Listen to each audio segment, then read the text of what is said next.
Madali lamang po tayo kasi po ako po may trangkaso.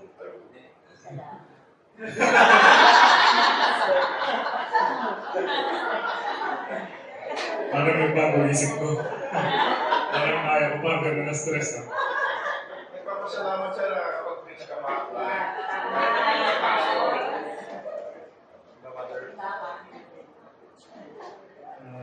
Ako po pang-apat na araw na may trangkaso at kanina umuwi ako dahil talagang hindi ko kaya tumagal na hindi nakahiga.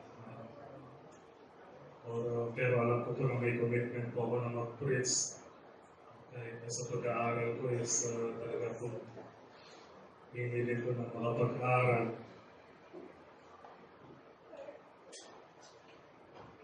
Although, sabi nga ni Nanay Gloris, kung 1:30 ngayon, siguro matatapos tayo 2:43.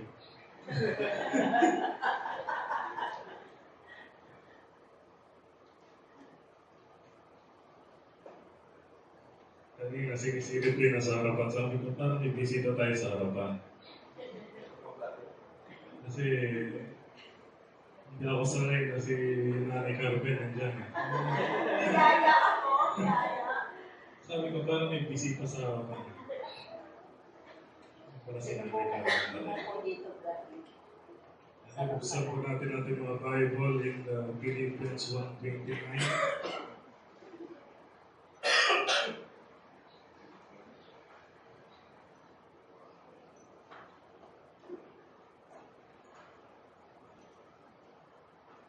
And then markahan po natin.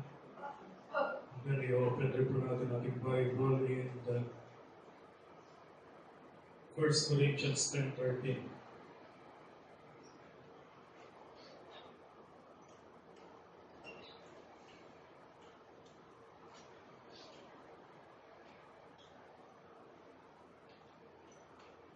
So babasahin ko po. Philippians 1:29, for unto you it is given in the behalf of Christ not only to believe on Him but also to suffer for His sake.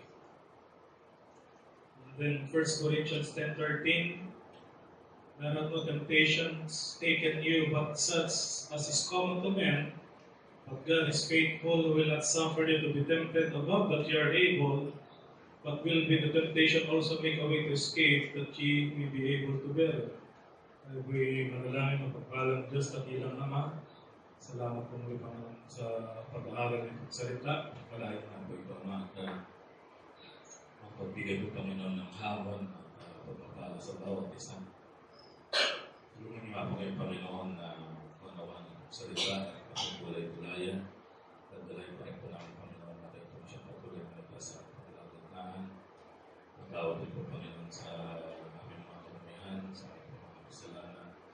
Alam ko po Panginoon, hindi po dapat pagkasalamat sa Biblia, ibahayag ang salita sa pagkakataon Panginoon na maging channel of blessings. Pagpalayan ko Panginoon na pagpasa ng salita at kami sa lesa po. Sa talang nakilang pangalan ng Panginoon Jesus.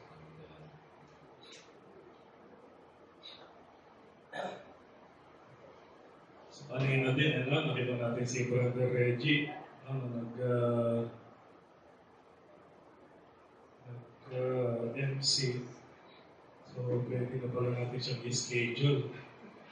May papalit na sa amin ni Brother Ben. Kasi kami na lang talaga yung nakikita niyo linggo-linggo. Although gusto rin naman talaga namin na meron naman ibang tumayo rito kasi training po yan. And then para ilabas din yung spontaneity ng isang tao. Kasi pag tumayo ka rito, dapat spontaneous ka. Alam mo yung sinasabi mo, alam mo yung ginagawa mo, then it's a good training. Pag kayo po ay nakatayo sa harapan ng congregation dahil kahit nasaan ka mapunta, kahit sa trabaho, kahit sa mga nag-aaral, kahit sa school, madali na sa kanila tumayo sa harapan, hindi na sila mahihiya dahil may training na eh. Actually, ang training ko po sa Pagpay sa Harapan is sa church. No? Dahil sa napaka-agang edad ko is na-training ako sa church. Kaya kahit nasan ako mapunta, sa school, sa trabaho, kinoconsider ako mag-MC or kinoconsider ako sa maging part ng program. So, maganda po training po yan. Lalo-lalo na sa mga young people natin. Sa mga young people natin, masanay sila, maasa sila kung paano tumayo sa harapan at magsalita. Kasi hindi po naman talaga madali yan. At hindi rin po natin malalaman kung meron po tayong gift unless and until na sinubukan natin ang tumayo sa harapan at magsalita.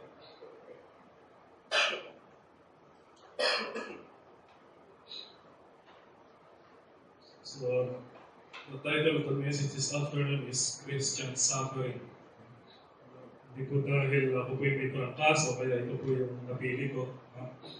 Hindi ay, although isa po ito sa mga paborito kong ituro, pero I felt the need na magturo po about Christian suffering because katulad nga po ng devotion ko po kanina umaga, may mga kapatiran po tayo na dumaan sa mga sufferings, dumaan sa mga temptations, sa mga trials and testings in life, kung saan may mga nawalan ng minamahal, may mga nagkaroon ng sakit, ng makaramdaman,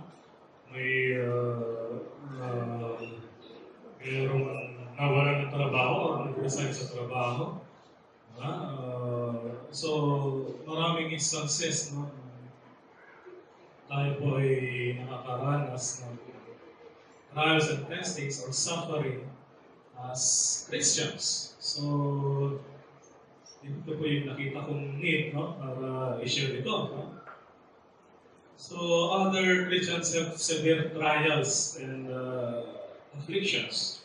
Some would experience fiery trials. And then, some are experiencing bodily, others mentally, some financially. Kaya po katulad ko lang na-share ko po kanina sa aking pong devotion that the extent of Christian suffering nasa hindi lamang po yan through temptation.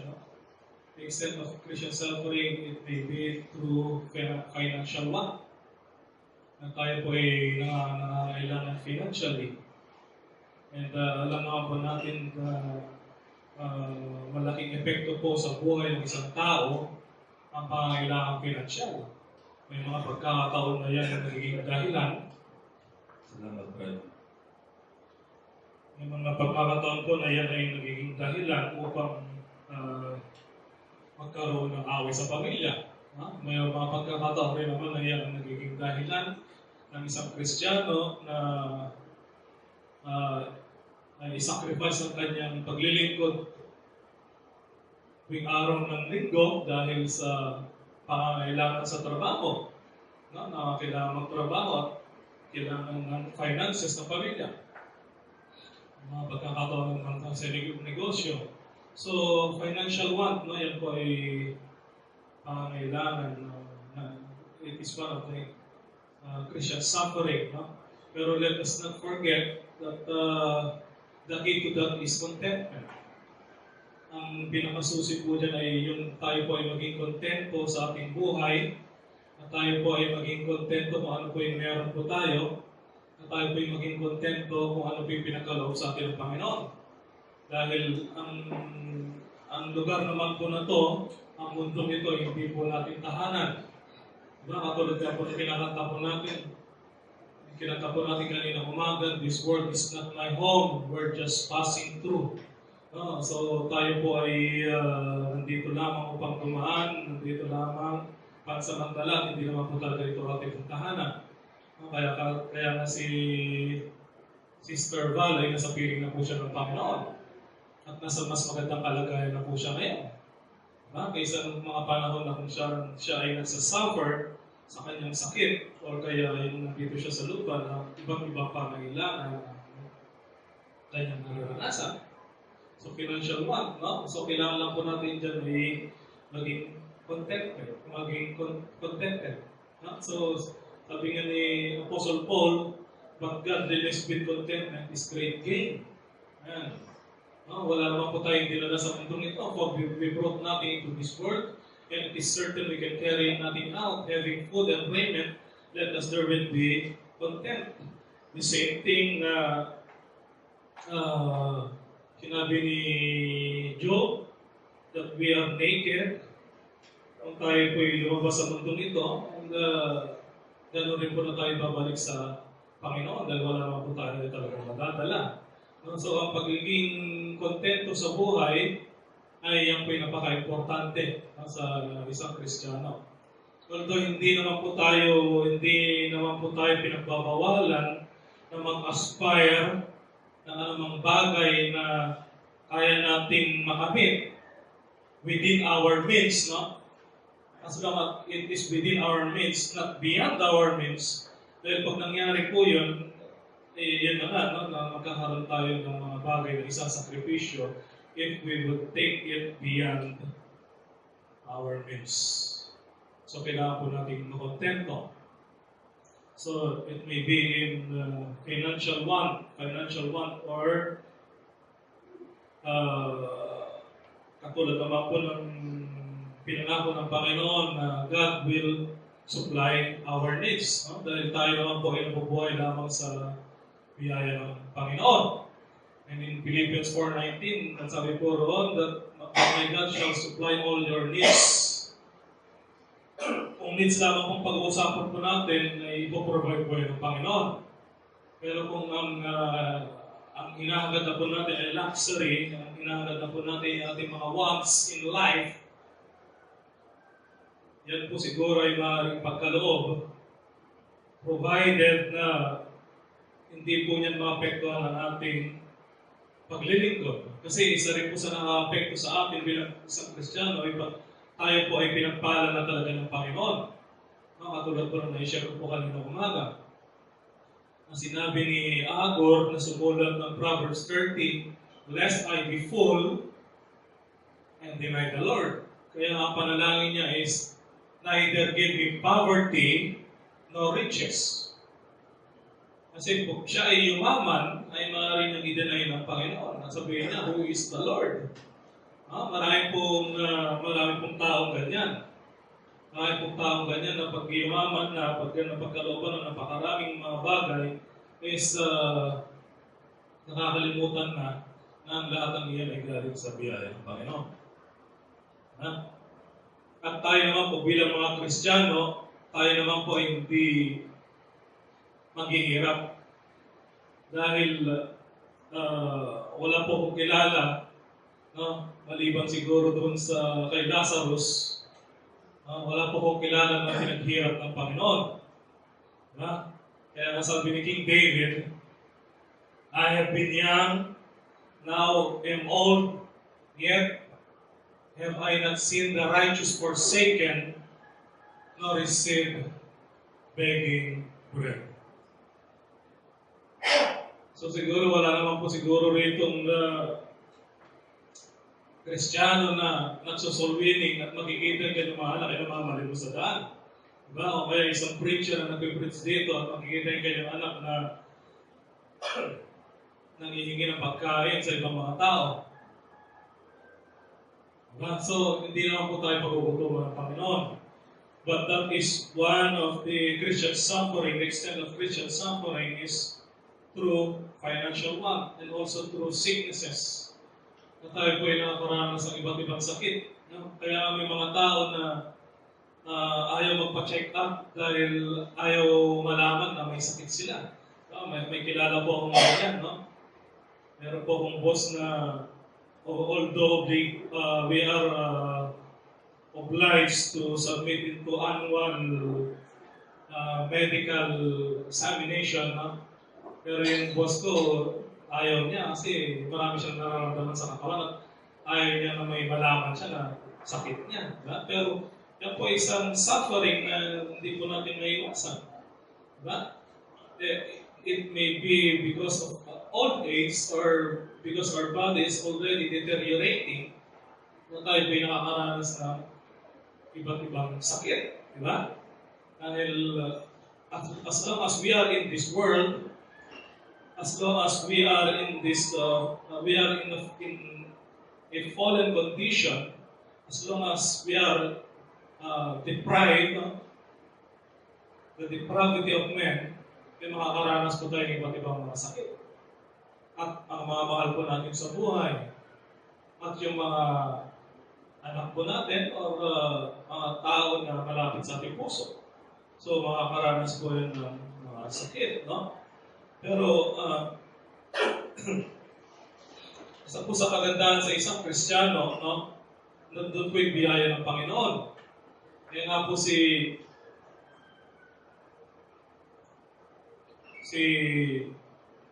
Apostle Paul, no? Na siya ay meron siyang sakit na gusto niyang mawala. Meron siyang thorn in the flesh, no? Pero sinabi sa kanya ng Panginoon that my grace is sufficient for thee. Diba? So, meron tayong mga bagay na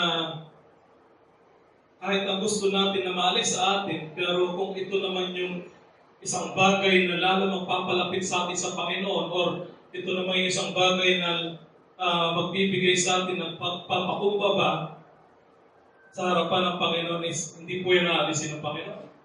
Diba? Sa dinami-rami po ng accomplishment ni Apostle Paul, sa dinami-dami ng kanyang nagawa sa Panginoon, na ito po yung maaaring maging sanhina o maaari ito yung mag-trigger na magmayabang siya sa Panginoon. Pero dahil dito sa thorn in the flesh na binigay sa kanya, yun po yung nagbigay pa rin sa kanya ng pagkakataon na magpakumbaba sa harapan ng Panginoon. Kaya ang kanyang laging response doon sa kanyang nararanasan is prayer. Personal prayer to God. Kasi totoo naman po yan ang biyaya ng Panginoon ng sapat. Kaya nga, si Apostle Paul ay isang halimbawa na kung saan ay sinasabi niya, I am what I am by the grace of God. And His grace which was bestowed upon me was not in vain, but I labored more abundantly than they all. So, kung ano po yung biyaya na nasa kanya, ay yun po yung pinapasalamatan niya at nabubuhay si Apostle Paul sa biyaya ng Panginoon na lahat ng kanyang ginagawa, alam niya na ito ay sa pamagitan ng biyaya ng Panginoon. Kaya nga po in Philippians 3:13, sabi niya po doon in verse 14, Brethren, I count not myself to have apprehended, but this one thing I do, forgetting those things which are behind and reaching forth unto those things which are before. No? So, kahit napakarami niya na pong accomplishment sa buhay bilang isang apostol, no? Napakarami niya na pong nagawa. Sinasabi niya, wala pa rin siya nakamtan sa harapan ng Panginoon. Although kung ating pong pag-aaralan the book of Philippians in chronological order, the book of Philippians is the 10th book that Apostle Paul have written. Ito po ay pang-sampo sa kanyang sinulat. No? Ibig sabihin, kung meron po siyang 14 books na sinulat, in chronological order, ito po yung pang-sampo. Matagal na po siya sa paglilingkod sa Panginoon. No? Kasi ang huling mga libro na kanyang sinulat ay 1 Timothy, Titus, and 2 Timothy, which is sa 2 Timothy, doon na po siya nagpapaalam. Doon na siya nagpaalam. Sabi niya doon, I have fought a good fight, I have finished my course, I have kept the faith. Or I am now ready to be offered at the time of my departure is at hand. So doon na po siya nagpapaalam. Pero kung titignan po natin yung kanyang buhay, yung kanyang paglilingkod, sinasabi niya, wala pa rin akong nagawa, wala pa rin akong nakamtan sa Panginoon. So, ano po yung gusto ko pong i-drive up dito? Pagdating po sa mga material na bagay, pagdating po sa mga makamundong bagay, pagdating po sa the things that are tangible, the things that are material in this world, is kung anong may meron tayo, doon po dapat tayo makontento. Diba? Pero pagdating po doon sa mga bagay na paglilingkod natin sa Panginoon, na ginagawa natin sa gawain ng Panginoon, na para sa ikalalago at ikatatagoy ng gawain ng Panginoon. Doon po dapat tayo hindi makontento, just like Apostle Paul.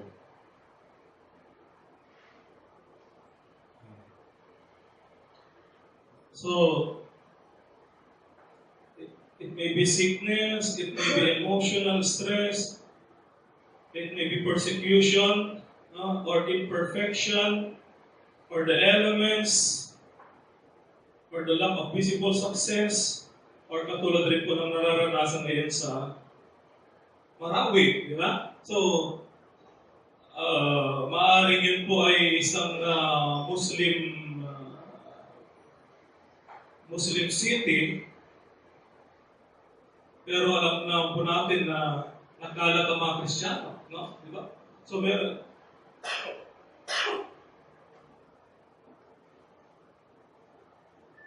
maaaring meron din mga Kristiyano na apektado po doon. No? Maaaring meron din mga Kristiyano na naroon po, na apektado at nag-evacuate na doon sa lugar na yun. Or meron din mga Kristiyano na kasalukuyang naiipit doon sa bakbakan doon, no? Ng Maute group at ng government groups. No? So, that is suffering. That is Christian suffering.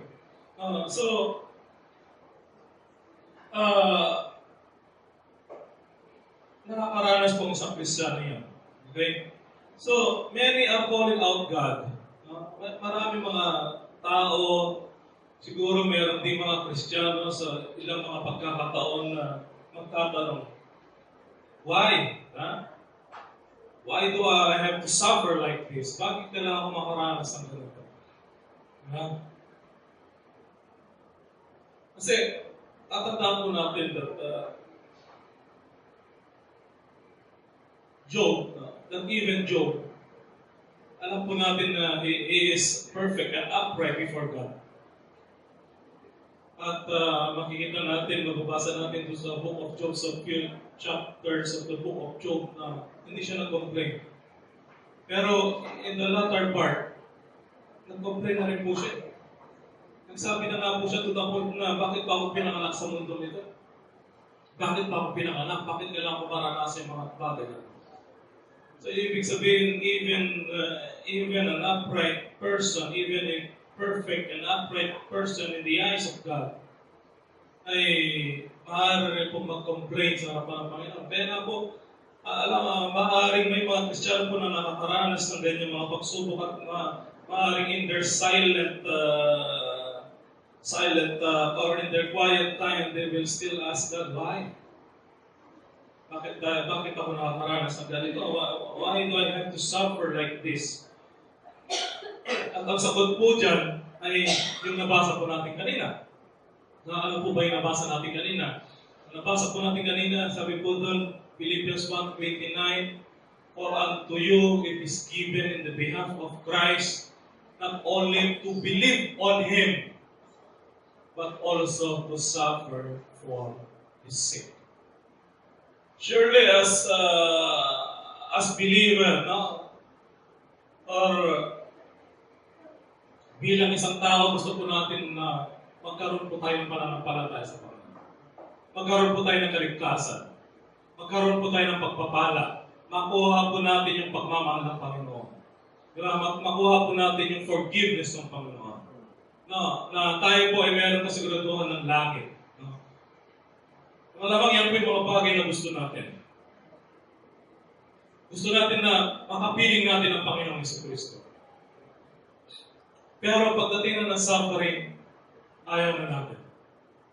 Pagdating na ng suffering, ayaw na natin maranasan ito or dinidistansya na natin yung sarili natin sa mga bagay na ito. Di ba kahit na sa mag-asawa, ang mag-asawa mayroong 3 rings yan eh. Alam mo yung 3 rings ng mag-asawa?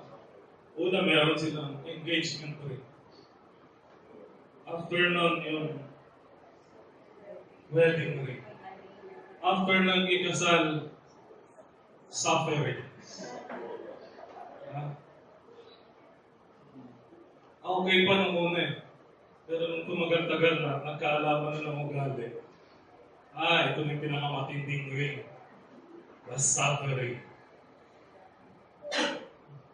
So, actually, ganun rin po tayo bilang Kristiyano eh. Gusto natin yung pagmamahal ng Panginoon.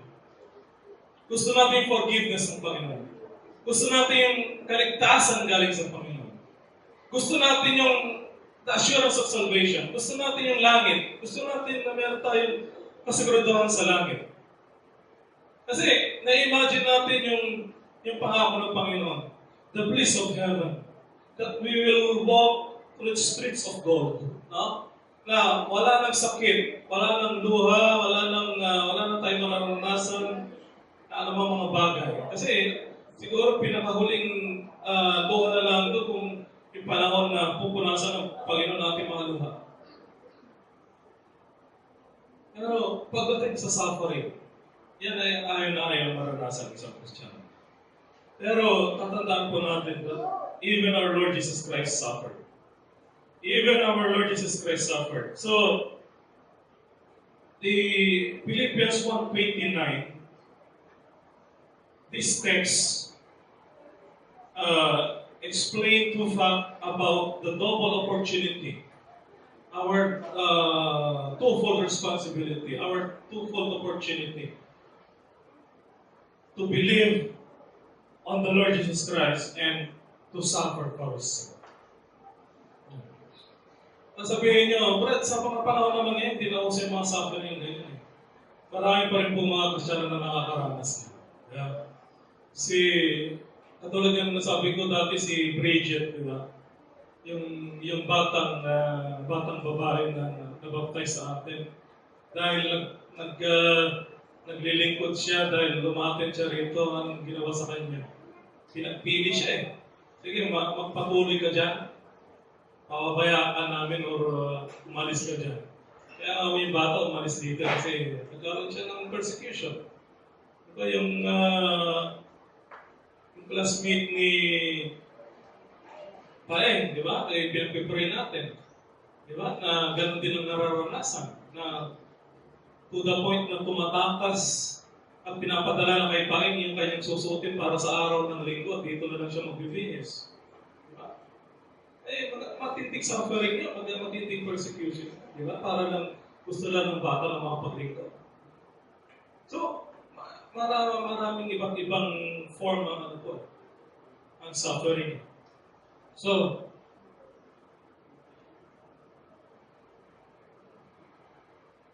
nandito naman po yung privilege to suffer with our Lord Jesus Christ.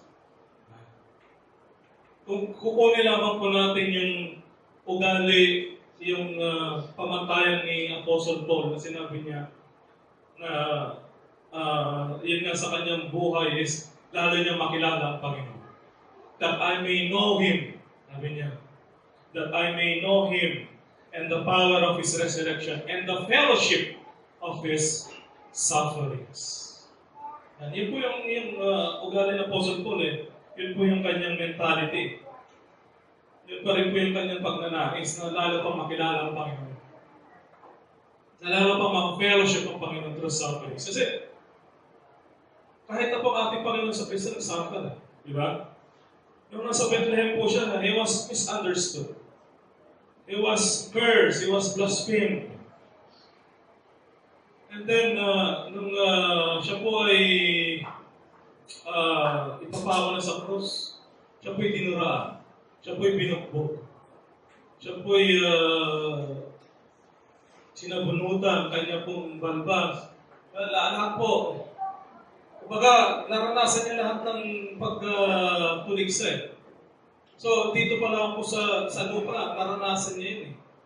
Di ba? Pero kung ating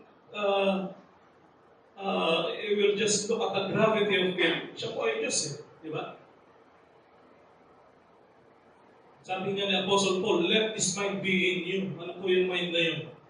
The humility of our Lord Jesus Christ. Let this mind be in you, which was also in Christ Jesus, who being in the form of God, when we say form of God, in nature and in essence, He is God. Who being in the form of God, thought it not robbery to be equal with God, but made Himself of no reputation and took upon Him the form of a servant. And He he was very much willing, no? He was very much willing to offer his life na para lang po sa kaligtasan natin. Kung tutusin, sino po ba tayo? Tayo po yung mga maruruming basahan lamang. Tayo nga ay hindi karapat-dapat na mahalin. Diba? Kung meron nga, kung sinasabi nga sa Biblia na baka meron pa na isang tao na mag-aalala ng kanyang buhay doon sa isang tao na karapat-dapat. Diba? Doon sa isang tao na mabuti, karapat-dapat pag-alayin ng buhay. Pero doon sa mga tao na hindi naman karapat-dapat at wala namang nakikita kabutihan sa kanilang kasamaan at karumihan, nag-alay ang Panginoon ng kanyang pong buhay. Diba? So, yun po ang ating Panginoon sa Kristo. So, we should have the mind of our Lord Jesus Christ. So, yung pag-aalay niya po ng kanyang buhay, yung kanyang pong humility, at yung pag-accept niya ng suffering because of His love for us.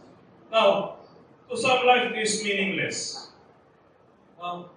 Sa iba po yung buhay ay meaningless. It only consists of turmoil, or trouble, or pain and tears. Pero po sa atin bilang mga tunay na Kristiyano, alam po natin na ating buhay ay may planong Panginoon. Alam po natin na ating buhay ay meron ng itinakda na magandang planong Panginoon. That God has a purpose for us.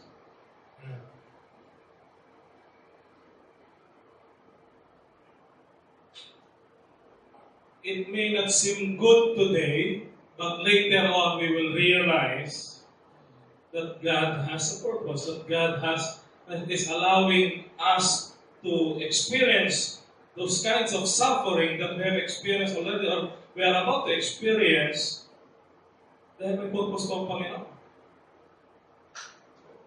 Kaya let us not forget the Romans 8:28. Diba? Ito pa, itong verse ito ng mga Kristiyano. And we know that all things work together for good to them that love God, to them who are the called according to His purpose. All things work together for good. Diba? Si Joseph po.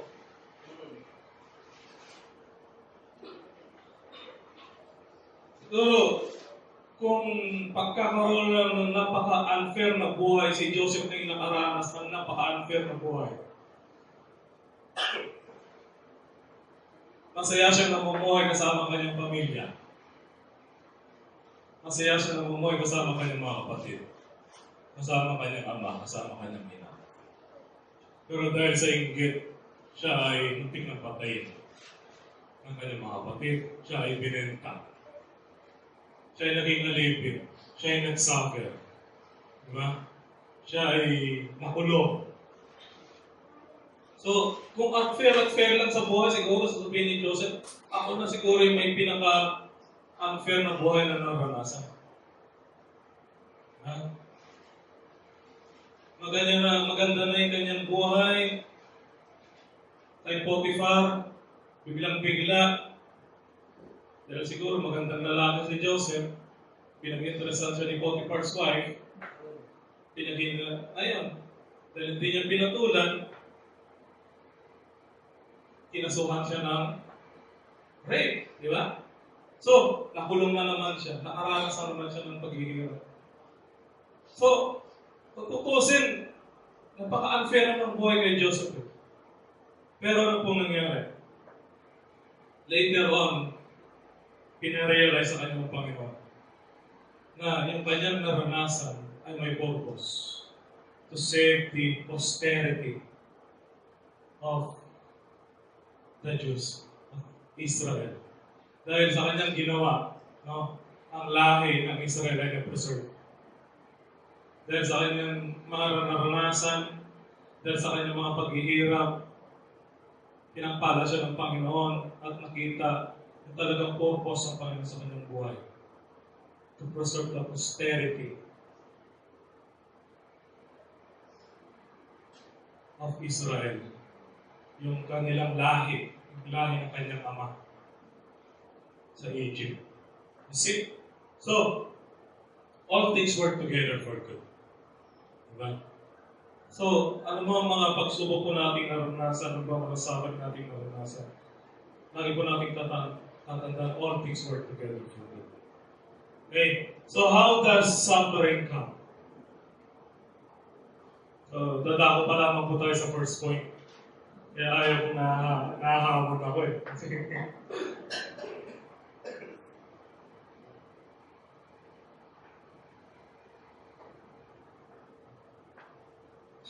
Ano po kasi, maganda po kasi mag-aral kung ma-present lahat ng mga gandang puntos. No? So how does suffering come? Suffering comes through our own mistakes and sin. No? So through our own mistakes and sin.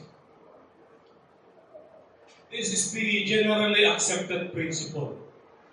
Na kaya nakakaranas ng suffering ng isang tao ay dahil sa kanyang kamalian, dahil sa nagawa niyang kasalanan, dahil sa nagawa niyang mga mistake sa kanyang buhay.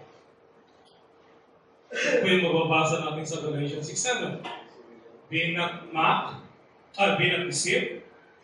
God is not mocked. For whosoever a man soweth, that shall he also reap. So, suffering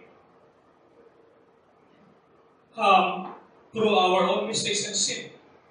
But it is not always the case, no? Although this is the generally accepted principle, but it's not always the case.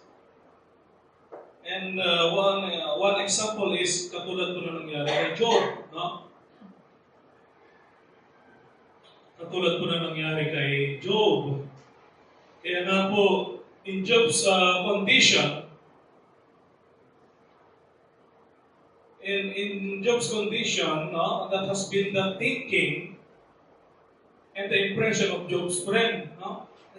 Alam ni Job sa kanyang sarili na wala siyang nagawang kasalanan sa harapan ng Panginoon. Alam ni Job sa kanyang sarili na maayos ang kanyang ginagawa sa harapan ng Panginoon. Pero sa harapan ng kanyang mga kaibigan, no, sa harapan ng kanyang kaibigan si Eliphaz, si Bildad, at si Zophar, hindi, may nagawa ka. May nagawa kang kasalanan, kaya ka nagsasuffer. May nagawa kang mali. Or maaaring meron kang sikreto na hindi mo pinapalam sa amin. No? Kaya nga, ang sabi ni Eliphaz kay Job, whoever perish being innocent. Job 4:7. Sino ba ang inosente na nagsasuffer? Sino ba ang inosente na nagpe-perish?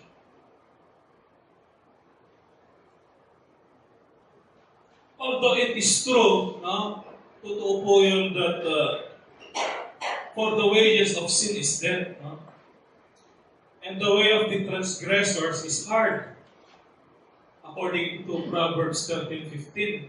Pero let us not also forget na nandito po tayo sa lupa na curse. Nandito po tayo sa mundo na curse. No, kaya ang sinabi ni ating Panginoon Jesucristo sa kanyang mga alagad, in this life, you shall have tribulation. In this world, you shall have tribulation. But be of good cheer, because I have overcome the world. No? Kasi makakaranas po tayo ng tribulation sa mundo nito. And then, in Psalms 34:19, sabi po rin, many are the afflictions of the righteous. So, even the righteous can experience suffering.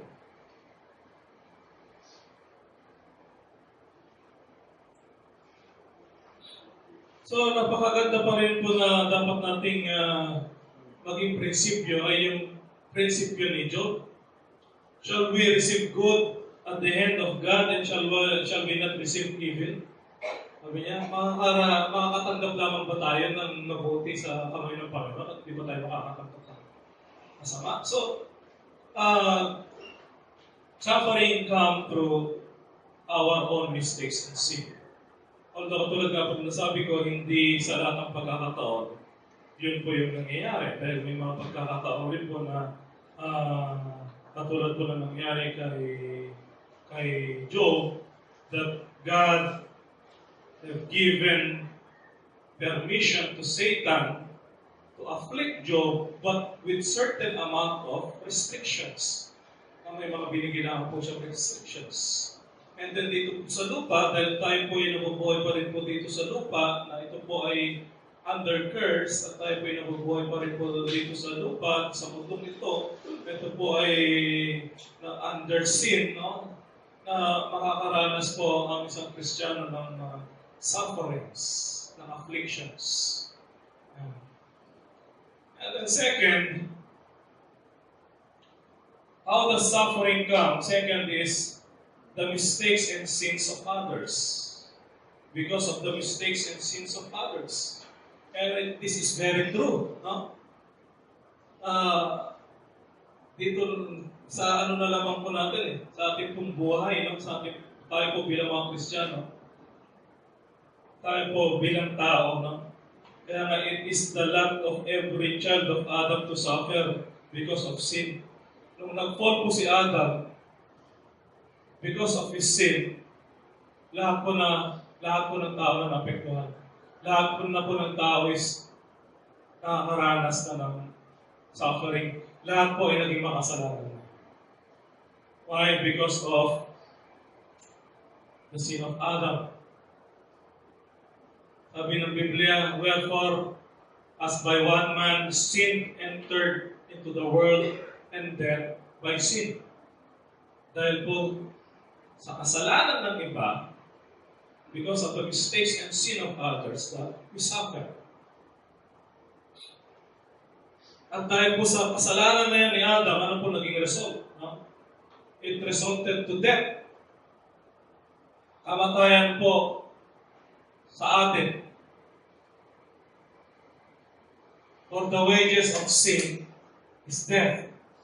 Romans 6:23. And then it also resulted to loss for us. We are lost to God, and we are lost from heaven. And it also resulted to condemnation. John 3:18. Condemnation. Condemnation, this is a judicial word signifying God's judgment. Yeah. And it also resulted to guilt.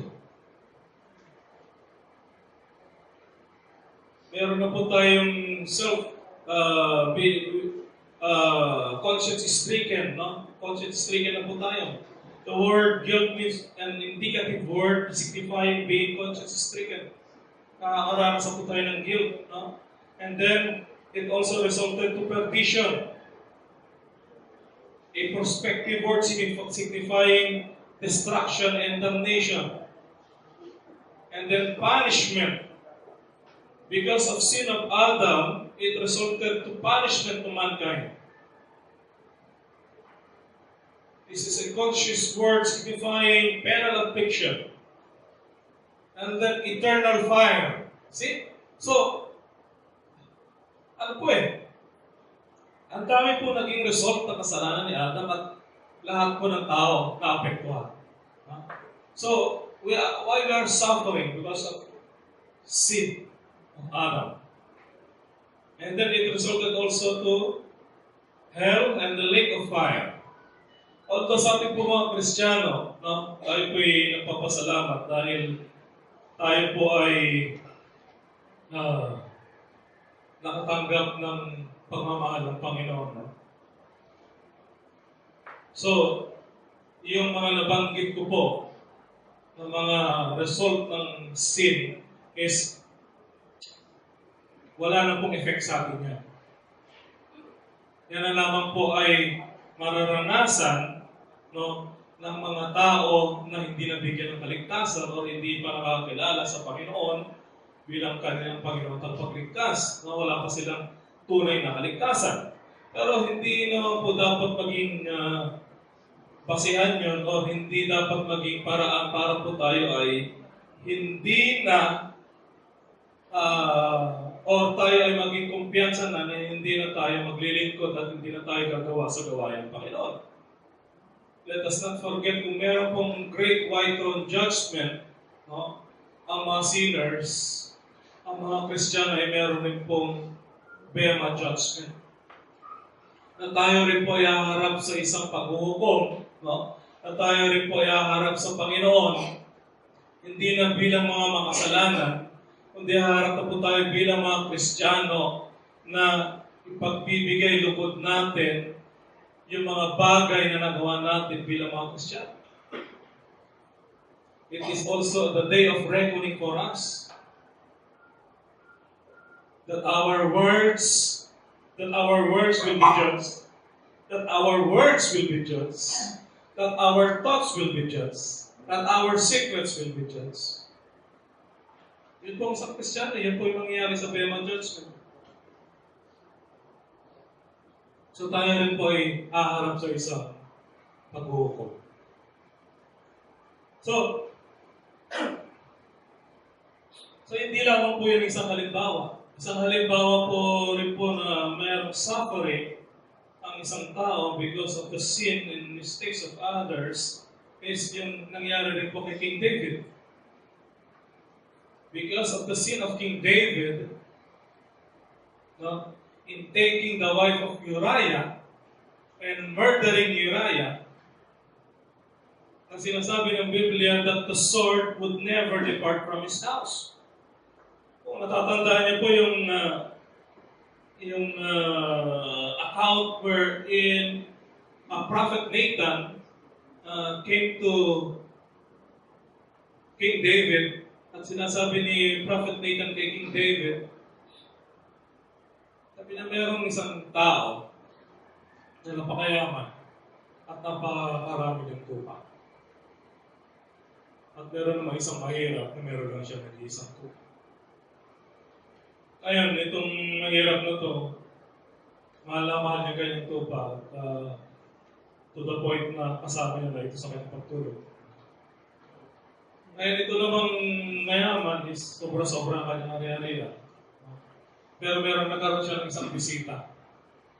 Nung nagkaroon siya ng bisita, instead na bawasan niya kanyang kayamanan, ang kinuha niya yung pag-aari ng mahirap na kanyang pinapatay at yun yung in-offer niya sa kanyang bisita. And then, ang response ni King David is dapat mamatay yung taong yun. Dapat pagbayaran niya ang kanyang ginawa. Diba? Sabi niya, hindi maganda yung ginawa ng tao ng mayaman. Kaya nag-review ko sa kanya ni Prophet Nathan. Sabi sa kanya, thou art the man. Ikaw yun. Thou art the man. So, may review po siya ni Prophet Nathan. After siya ma-review, sinabi sa kanya na ang sword ay hindi na aalis sa kanyang tahanan. Kaya nga po after that, no, ano po nangyari kay King David? First, yung kanyang anak ay namatay. Yung kanyang unang anak ay Bathsheba. Pangalawa, yung kanyang anak na babae na si Tamar ay nirape ng kanyang sariling kapatid na si Amnon. Ngayon, yung si Amnon naman ay pinatay ng kanya rin kapatid na si Absalom. Ngayon, yung si Absalom naman ay nag-rebel kay King David. At hindi lamang basta-basta siya nag-rebelde, kundi kanya rin siya rin ay sumiping sa mga asawa ni King David sa mga concubine ni King David. So, ito po ay mga malaking kahihiyan sa buhay ni King David na kanyang naranasan. At dahil sa kasalanan ni King David, hindi lamang po siyang nag-suffer, kundi maging kanyang mga anak, maging yung kanyang mga mahal sa buhay. See? So, suffering may come through the mistakes and sin of others. And then third is suffering may come through temptations. Yan.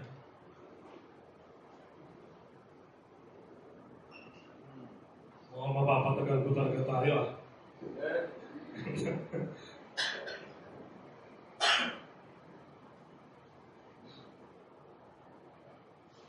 Suffering may come through temptation. Ano po bang temptation? Katulad po ng nasabi ko po kanina umaga, sabi kong devotion. Temptation has two annotations in the Bible. It is enticement to sin and testings and trials. Yan po temptation.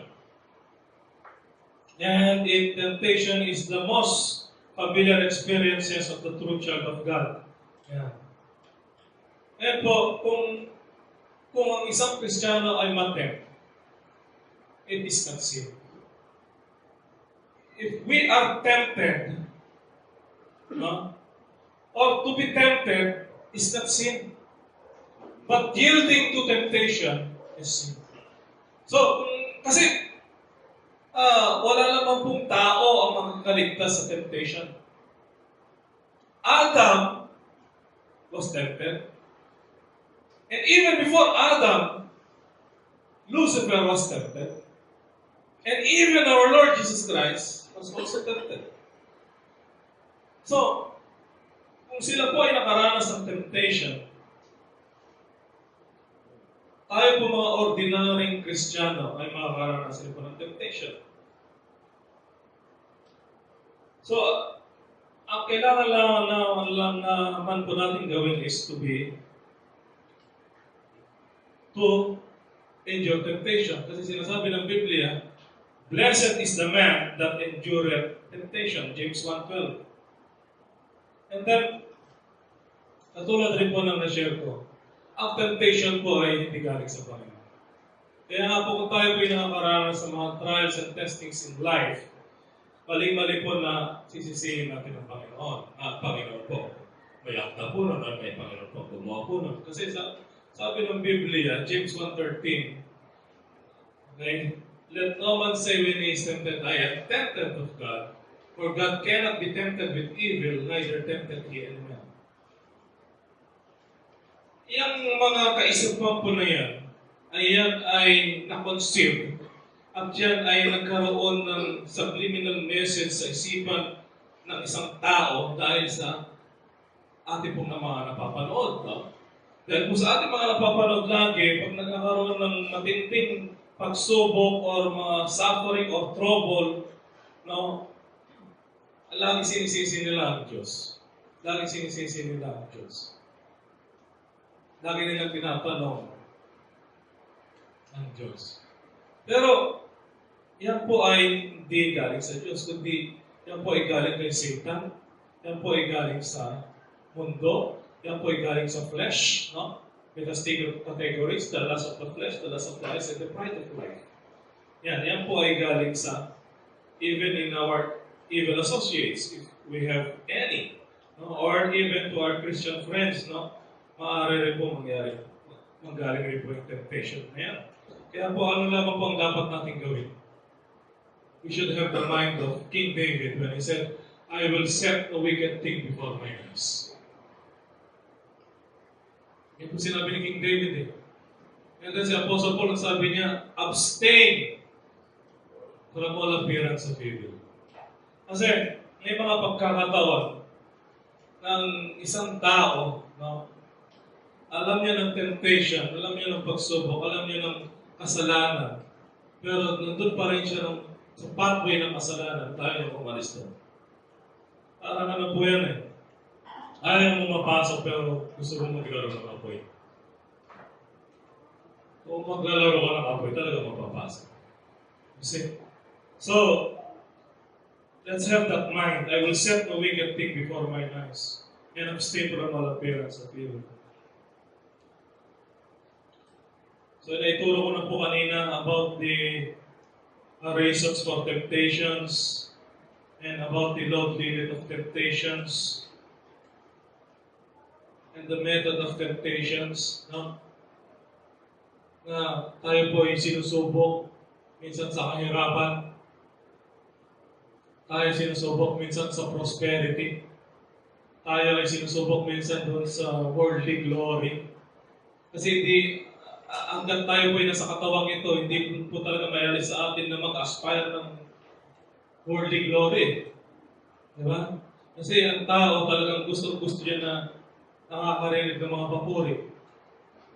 Gusto niya na nakakarinig ng mga parangal.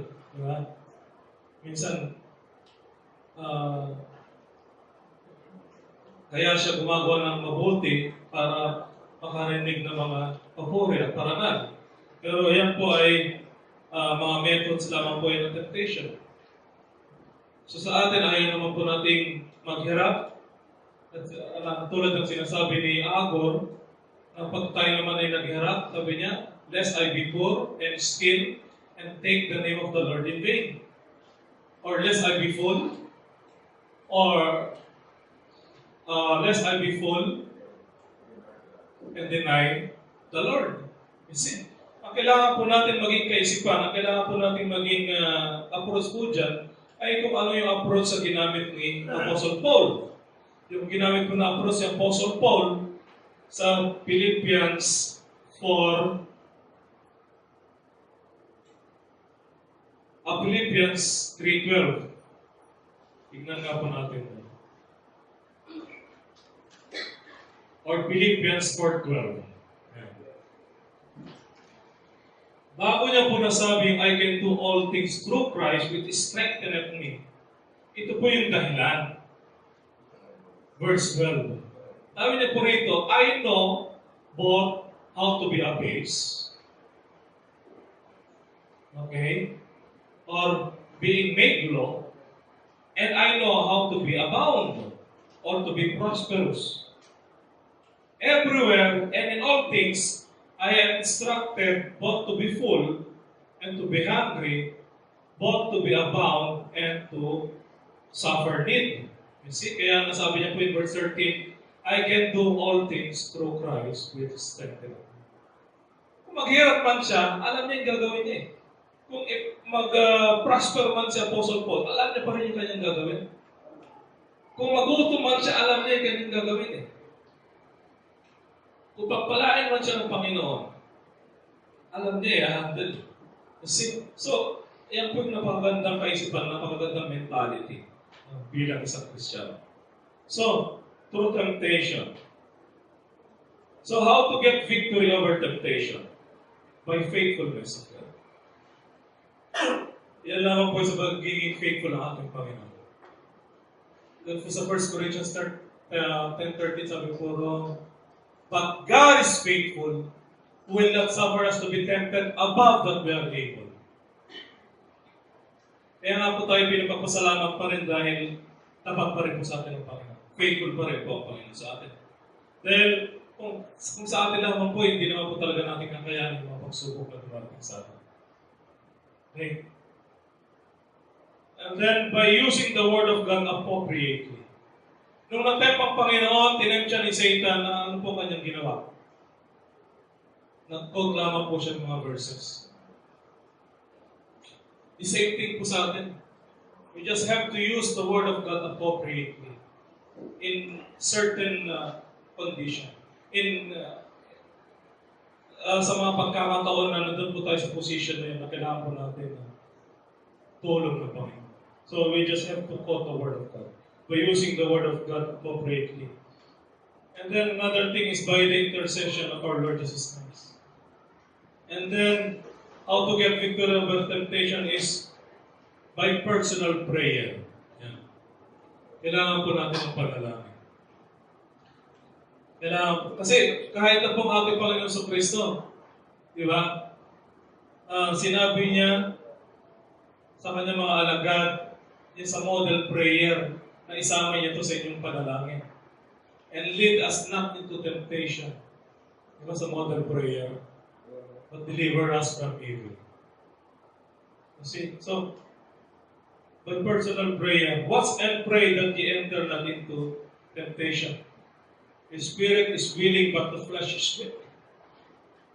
And even Apostle Peter sabi niya, be sober, be vigilant, because your adversary, the devil, as a roaring lion walketh about seeking whom he may devour. So we may get victory over temptation by personal prayer. Kung may mga kilala po kayo mga dakilang tao, sila po ay naging dakila dahil sa panalangin. Si Daniel ay naging dakila dahil sa panalangin. That even a decree of the king would never stop him from praying to God. Si Joseph ay naging dakila dahil sa panalangin. Si Apostle Paul ay naging dakila dahil sa panalangin.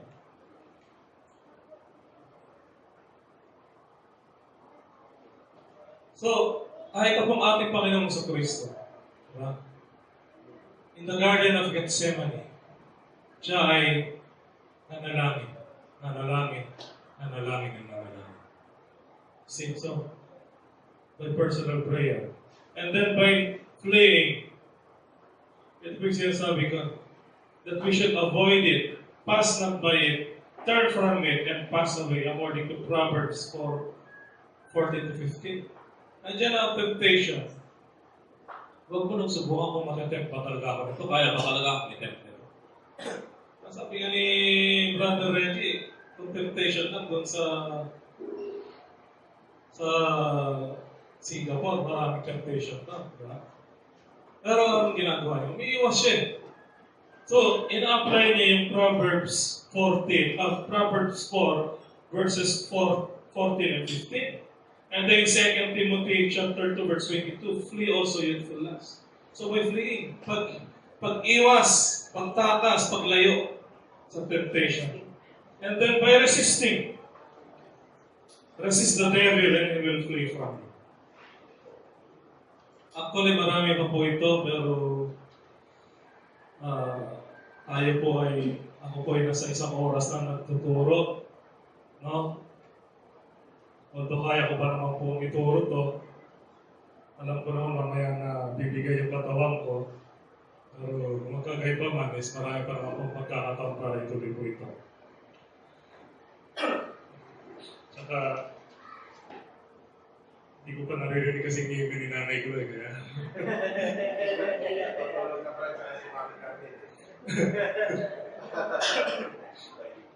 So, marami pa po akong pwedeng i-share, no? Pero kung mabibigyan pa po tayo ng pagkakataon, may i-share po.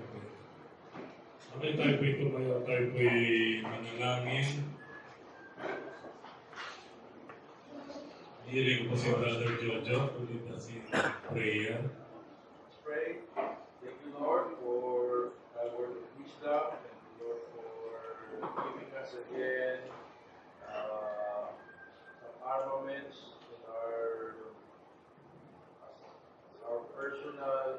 personal battle, Lord, against the lies of the devil. And Father, we just pray that God will continue to bless us this week, and may just prepare our bodies for the battles that are before us, and may just help us keep in mind your words, and may you inscribe them in our hearts. And also we pray, Lord, that may we attempt, Lord, to win some souls this week. And may you just work in our lives, Lord, that we just don't live our lives as usual. And be challenged, Lord, by the people that we learn from the Bible. Lord, may you just help us, Lord, get away from the things of this world, and maybe just focus on Thee and how we can glorify Thy name. Really, Lord, help us be serious on this. For all this we ask and pray